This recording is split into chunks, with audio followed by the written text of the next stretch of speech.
and joined here courtside now by Mike Nienaber. And Coach, you knew Jeff Larkin wasn't going to stay silent forever. Boy, he busted out in a big way in that second half. Well, and it's just so Eddie was like saying, we talked about it before the game. We were debating who was going to be our fifth man, and Eddie said, our fifth man doesn't really matter. It's what we got to get Jeff going.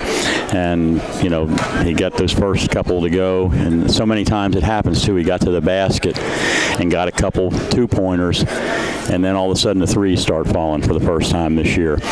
And you just look at the numbers of the 2 games before this, and even the first half, he was 0 for 6. And we're doing a pretty good job.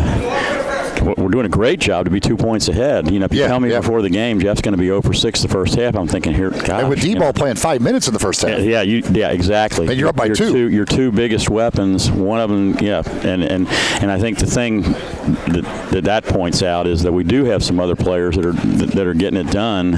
I'm just tickled to death with Joe as a freshman. He's playing his second game. I mean, a true freshman out there. And of course, Mitch is the last both games has been doing the things that I thought he would do for us when we got him as a recruit. I always tell people he was actually.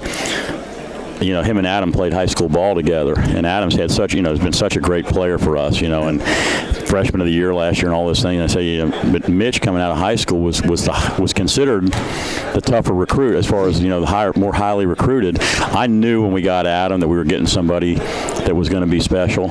So I'm not taking, I knew that I was getting 2 good players. Yeah. But Mitch has been struggling a little bit, just trying to find himself with our system, and we're not planning on redshirting him last year, but we just felt like he was just making slow progress, where Adam just kind of picked things up quicker, and that's why we went the way we went. But it's really exciting to see him playing the way that I felt like the day I signed him that he could be for us, to see him do that. And you're not always going to be hot from 3, but trying to get him to do the other things. And he's smart enough. He understands that, he needs to do a better job rebounding. He needs to do a better job defensively. He's got to get stronger ultimately, and he knows those things. He's a smart kid, but it's just great to kind of see him coming out a little bit.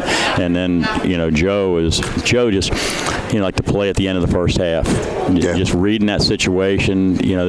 Those are the things you can't teach. I mean, he's got a feel for the game. The first game he had 14 points, 8 assists, 3 steals in his second game. Yeah, and he had the first game he was 6 assists, 1 turnover. Yeah. And if you could see some of the assists he's making are just, he's got such a feel as a point guard, kind of reading and feeding. Jeff is more of a creator and doing things, and more of a scorer, and in some ways more of a 2. And I think that's where they really complement each other well. I talked to the team last night and walked through. And I said, guys, you got to start understanding when we get a rebound, Jeff's not the only guy you're looking for. If you can get it to Joe, and it's going to make Jeff better, because Jeff's not going to constantly have to be handling the ball. It's going to get him going more offensively, let him be more of a combo, play some 2, and that is something that I think is going to get better as we go. So it's if you could shoot 15 of 23 in a lot of halves, I think he'll take it. That's not a bad. That's always helpful. But it was good. It was good to see, that 5th spot that we debated about where we wanted to go. We got good minutes from Cody. He came in there and popped a couple of threes. I was glad even before they subbed and we subbed, I was glad Cody was one I left in there and he got one more three, because anything like that, getting his confidence from shooting outside, because Cody is so much better shooter than he even realizes, believes he is, and that we got to get his confidence going. And Alex is obviously somebody that is capable on any given night, like he did against Memphis, getting his points, getting his rebounds. So we've got a lot of things, a lot of options. Brad Miller has been playing really well. He's gotten out of the gate a little bit slow, but I feel confident he's going to get things done for us. So it's just good to have all those buttons to push. It makes my job a little harder sometimes, because you find yourself thinking, I'm seeing guys on the bench and I'm thinking, I want to get him in. But then I look out and I'm like, who do I want to take out? So that. Only you play with 7, I don't think. Right, yeah. But that's a great problem to have, because, and I told the guys, I went in and I said, you know what? It's the first time in a long time I felt like the second half we looked like a Christian Brothers basketball team in Canale Arena.